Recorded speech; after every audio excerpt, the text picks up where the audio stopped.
Hi, my name is Sloan from SloanBella.com, and I'm back with this week's astrology video. Okay, let's get right to it. We start off the week with the tail end of the Libra sun cycle. So the beginning of this week, we're going to start off trying to tie up those loose ends that we feel are still a little bit out of balance, or not necessarily fair and maybe not peaceful. So that's the focus at the beginning of the week, how to get things back into order. And as the energy ramps up for Tuesday morning, as the sun gets ready to go into Scorpio at 4:23 a.m. California time, Pacific Standard Time, the sun jumps right into Scorpio. Now that energy is very interesting because we have a little bit of a twist at the same time. We have the sun in Scorpio in exact opposition to Uranus in Taurus. So Scorpio is the 8th house and Taurus is the 2nd house. So 6 months across on the calendar year, you've got these two signs in exact opposition. Now the sun in Scorpio is very interesting because it brings to us all of those things unseen, unheard, and felt. So we can't really put our fingers on the energy. It's the undercurrent, the balance of power and control, and who's trying to manipulate and who's trying to push away and who's trying to pull somebody in. The energy of Scorpio, all things that go unseen, unheard. It's what goes on behind the scenes, what goes on behind the veil. What happens in the next room when we can't really see it, but we can feel it, that undercurrent of energy. So remember, Scorpio is the shadow energy. It's what does not appear obvious when looking at the situation. And it is in exact opposition to the erratic, oddball, electric energy of Uranus, the planet that rules Aquarius. So the Uranian energy in the sign of grounded and earthy Taurus, battling with the sun in Scorpio. And by the word battling, what I'm saying is the push and pull is to speak what you need and want, what feels good to you, what you want to have happen, and then what to keep hidden and secret. So the Scorpio hidden and secret part, and the Taurus, this is what I need and want.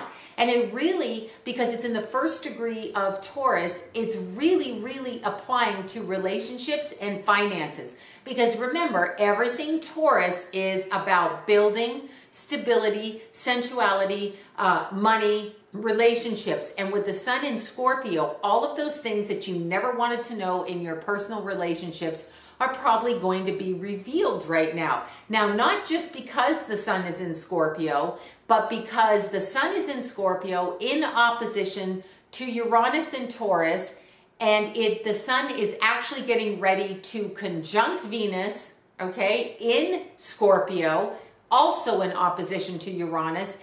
But before that happens, we have a full Taurus moon on Wednesday, the 24th at 9:45 a.m. California or Pacific Standard Time. So as the energy ramps up for the full moon, now you all know, or maybe you don't, but a full moon is a time frame of releasing energy.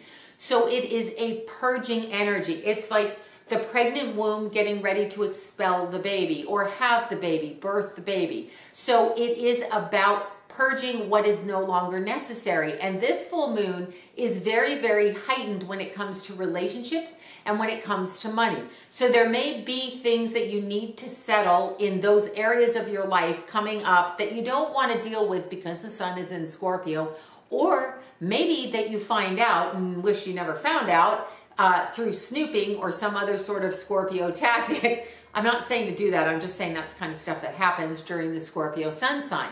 We also have, with the full moon energy, a basic beginning to be able to start a relationship over again. So what are you hoping to obtain in your relationships and within your finances? Do you actually know? Because what is no longer needed will be expelled, blown up, expressed, spoken about, written about, however you want to word that. So be prepared. Be prepared to ask questions, answer questions, and get the information you need so that you can make a decision about either your relationship or your finances. And as we scoot through to the end of the week, and keep in mind, Venus is still retrograde. I cannot tell you how many people I have said don't do plastic surgery to. Not because I care if you do plastic surgery, but because it is a Venus retrograde and it's in Scorpio. So you are looking for that absolute transformation that makes you sexy and beautiful and youthful and alluring and mysterious. It's not going to happen in a Venus retrograde.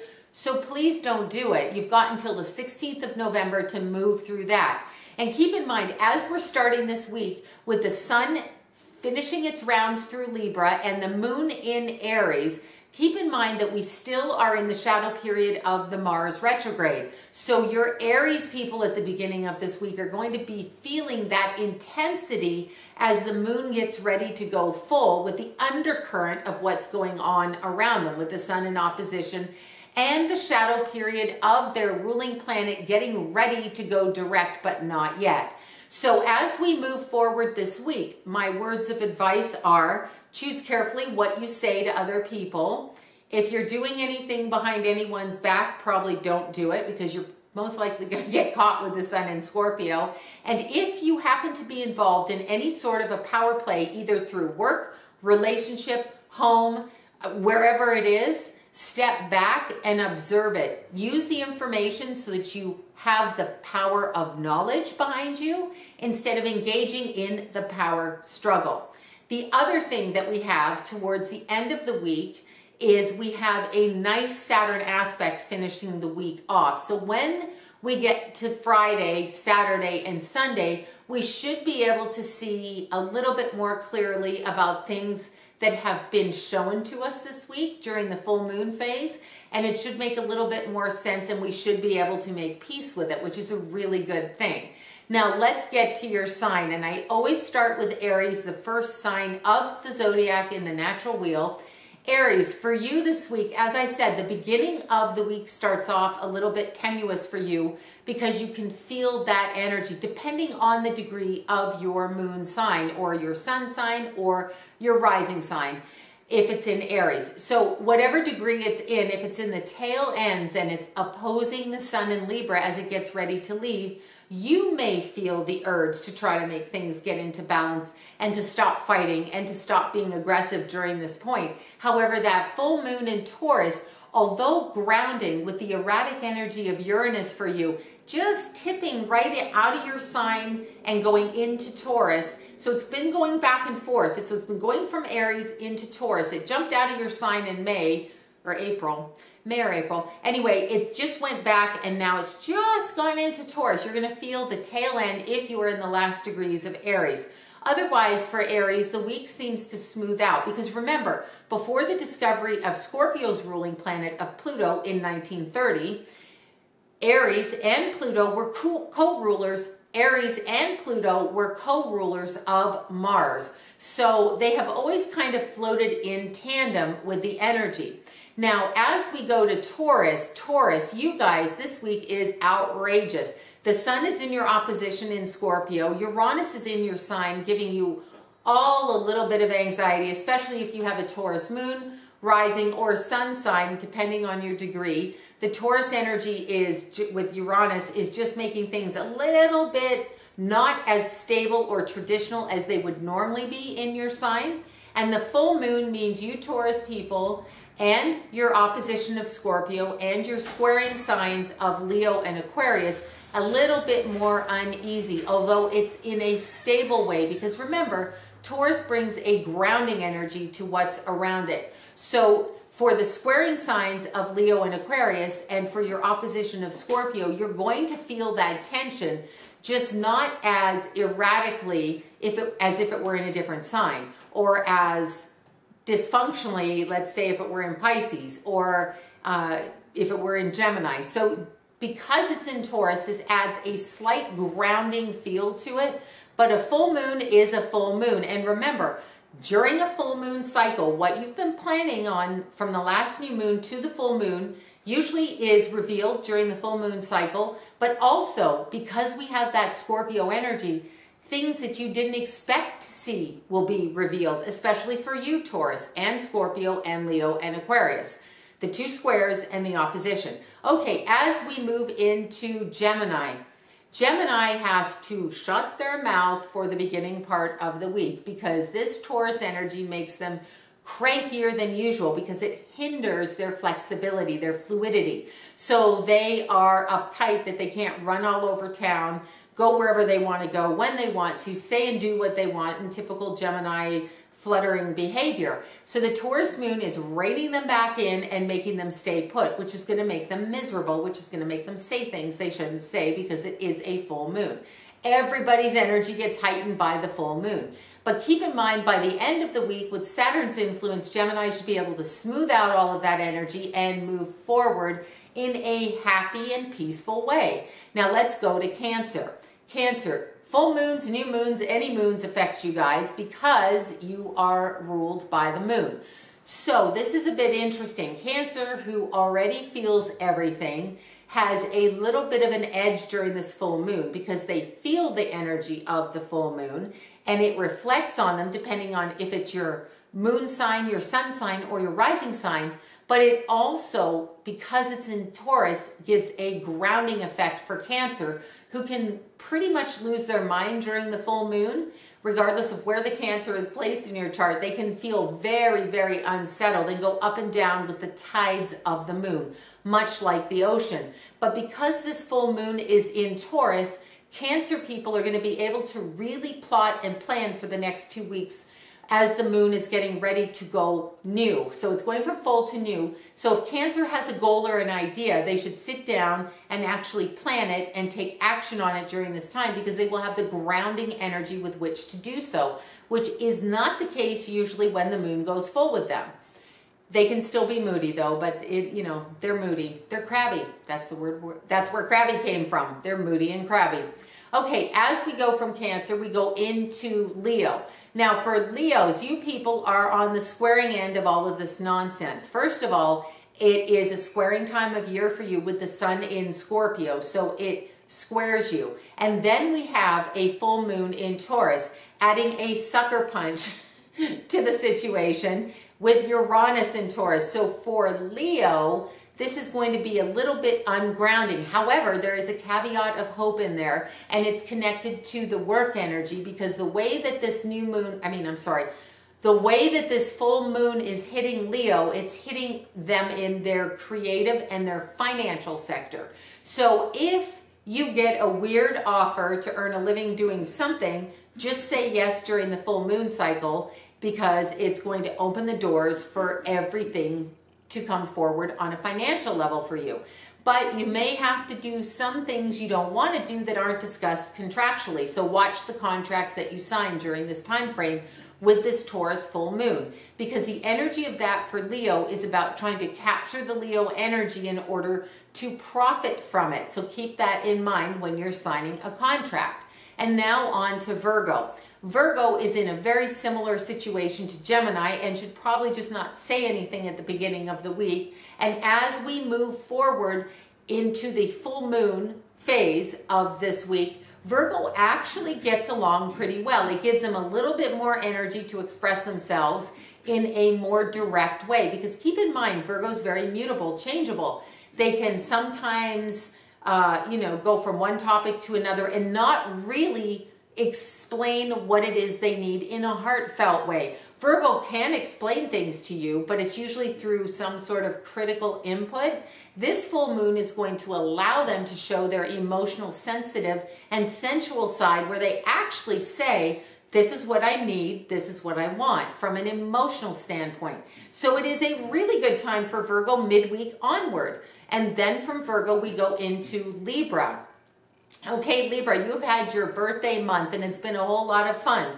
That is out the window, and now we're in the Scorpio time. So for Libra, this is a time for you to start actually figuring out what it is you want. The energy is still good for you to move forward, especially with the full moon in Taurus, because it gives you a little bit of an idea about how you want to progress in your life through your work situation and through your romantic situations. So for Libra, you can actually voice your opinion about what it is you want in those two areas of your life, because it goes in tandem with the full moon. Both of you are rulers of Venus, but keep in mind, no plastic surgery. Venus is retrograde in Scorpio, which gives Libra a little bit of a way to go in underneath and outbid that job or outdo that relationship. In other words, you Libra types, if you have your eye on somebody and you don't think they're in your scope, you can actually make some headway this week with the full moon.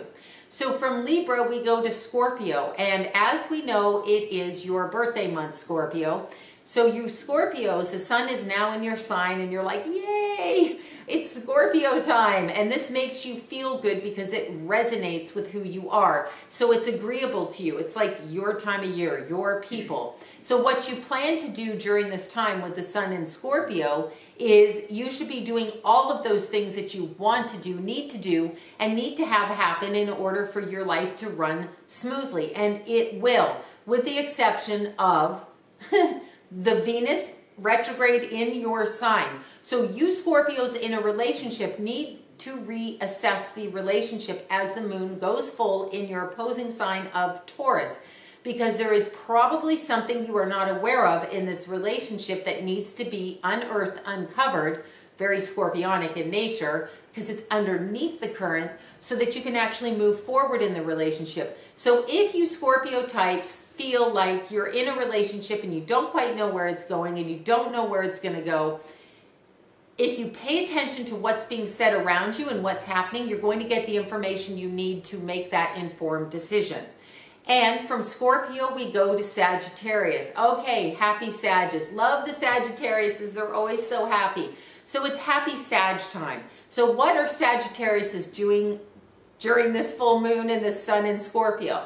Well, a lot of them are just chilling. So for Sagittarius, who is usually on the go, very much like Gemini, needs to run around the neighborhood, but really it's run around the world on a jet, go from country to country. This is a time frame for you guys to sit down and decide what it is you're going to do for the coming year. The next 4 months will affect you Sages with this full moon, because it's going to pivot you into a career decision, relationship decision, and where you live situation. So you are going to start actually trying to figure out where you should be living, how you should be living, and what you should be doing in the coming year. So it's very exciting for the Sagittariuses, although they're going to feel very pinned down because they're not going to be able to make that move the way they want to yet. It's the beginning of next year, but it's starting now. So from Sagittarius, we go to Capricorn. Capricorn, the sun in Libra was, of course, squaring you guys, and the beginning of the week with the moon in Aries will be fighting you guys. But as we have the sun going into Scorpio on Tuesday and the full moon in Taurus, this actually is a good trine. So this to me is, keep your eyes out for something unexpected and unusual to happen, because during this work week, it can for you Capricorns. It's very unexpected situations that can crop up out of nowhere and be super awesome for you guys.